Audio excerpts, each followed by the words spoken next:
Ayan guys, kung titingnan nyo po ay hinog na. Talagang hinog na po siya.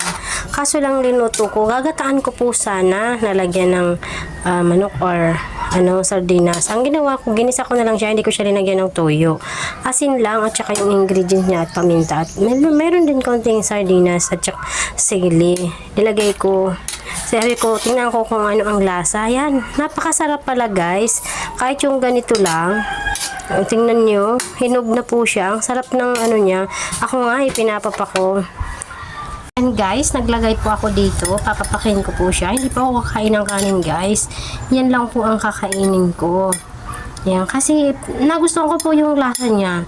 Promise guys, masarap po. Masarap pala yung ginisa na walang toyo. At lang, asin lang at saka paminta at yung ibang seasoning ang linagay ko. Tara guys, kain po tayo. Yan po, tingnan nyo po ang aking kinakain. Sarap po niya na.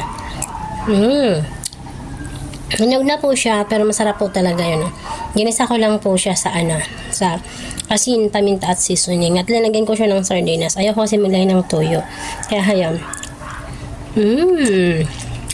Ano nyo po guys, Yan po. Yan yung kinakain ko. Napakasarap talaga guys. Ang sarap po talaga siya guys. Sabi nga ng anak ko parang lang atsara. Sabi ko hindi yan atsara. Ginisa ko lang sa asin at saka ricado at saka yung niya na paminta at saka seasoning. Hindi ko nga linagyan kung yun lang kasi sabi ko para maiba naman ngayong tanghali. Ang init po kasi yan.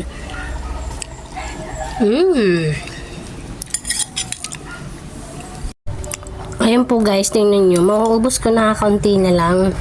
Ayan, konti na lang yung aking kinakain guys.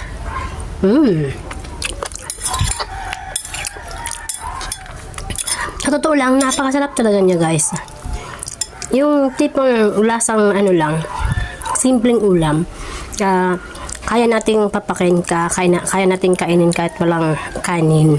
Kasi ako guys, mahilig po talaga ako kumain ng gulay na kahit walang kanin, okay na yun sa akin. Yan po guys, thank you po at sinamahan nyo na naman ako sa aking video. Ayan po, big love shoutout sa inyong lahat, sa aking team, sa The Great Journey team at sa aming founder si Ma'am Claire Bautizo at co-founder Remark Habelona at sa mga admins. Ayan, thank you guys for watching.